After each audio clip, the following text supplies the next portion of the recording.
again, from what I know of the project, and I think what's really striking, and it says a lot about the impact of the kind of methodology you were developing through it, is that it wasn't only the undergraduates who were directly involved who could immediately see the power, but instead, even the president of the university, um, at the time, Angel Cabrera, just really getting interested in this, and getting ultimately behind it in such a way that we now have, I mean, you've literally reshaped our campus. So maybe you could talk a little bit about the memorial that now stands, outside my office building here.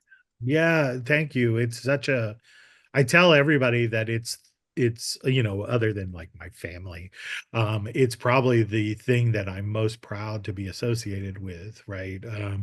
It's it was stunning, and I've worked in universities, mostly George Mason, my entire adult life, right? And so I was when my our students were saying the one thing they wanted was some kind of acknowledgement, maybe in the form of a memorial. And I'm the cynic in me is like, yeah, that'll never happen, right? But it did indeed happen, and I think that's a credit to both the work that the students and my colleagues did, but also to the university and the time.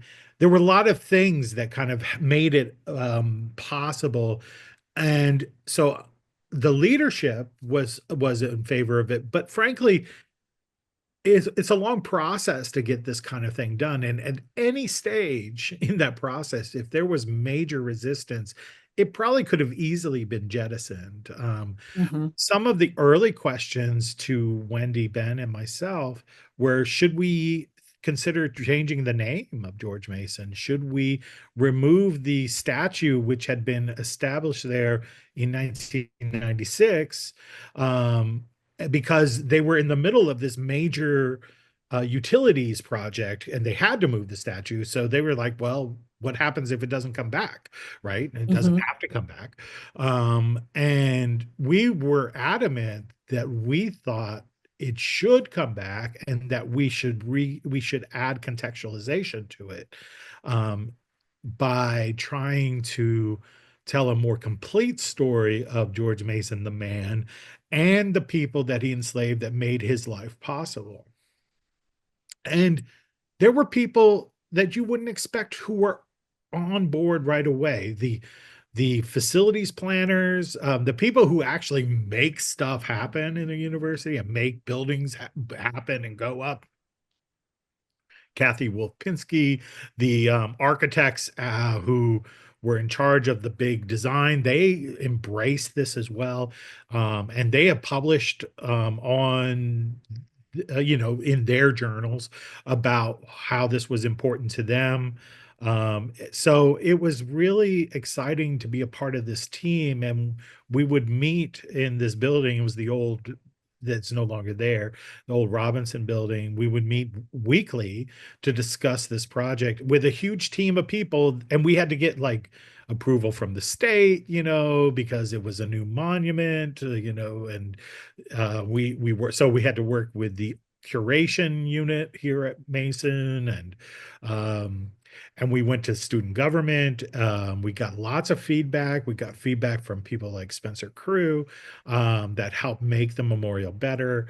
And over time, the thing that I learned from that project was just how important interdisciplinary and collaborative work truly is. And I've always kind of known that as a librarian, but as a historian, we tend to work on our own individual projects.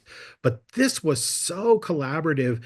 We were dealing with like budget people, the people who make the signs, the people who take care of the grass, right? All of the like there are so many different components that you have to think about when you were designing these things. And we're not, right? Wendy, Ben, and we weren't those people, right? We're historian, librarian. I'm a librarian and a historian. Um, and we would say, I don't know, we have to read more. And that's what we did. We would read, and we would talk to these people who actually did know about what kind of metal to use, right? And what kind of how to make the fountain work the way that we wanted. And we would tell them we wanted something that represented the wake of a slave ship, right? And so came up with this incredible pattern that if you get to see the fountain rolling, you can see this kind of the way that they cut the stone, the field stones or river stones, I guess I should say, in the base allows for a certain kind of pattern that develops in the water that sort of represents that. And it's meant to both be a remembrance but also as a healing moment. And anyway, Yeah, that's so I've cool. I gone mean, on. I think to me, one like single way to encapsulate a lot is just the idea that um, so much of, and people will have to look at the pictures, but so much of this memorial is about changing the sight line, so Yeah, that you're actually good. looking through the silhouette That's right. of Penny, the enslaved child, at the back of the George Mason statue. You're, seeing the inscriptions on the base, but you're Yeah. seeing it from the point of view and in, sort of through the perspective of this enslaved child in ways that are subtle but incredibly powerful. Yeah. And again, right there in the center of everything. Usually I most notice, I walk by it every day, but I usually most notice both the George Mason statue and the enslaved people memorial when I see a tour group Yeah. stopping, or when I saw our colleague Sherry Huerta with her students out there, and literally one by one stepping onto the footsteps to look through the sight line that was created. I just think that that says a tremendous amount. That idea about perspective that encapsulates both the revisioning that we try to do as scholars, but also that, as you say, you need the people who know what kind of metal to use, who know how to like design the physical architecture of it all to make it work.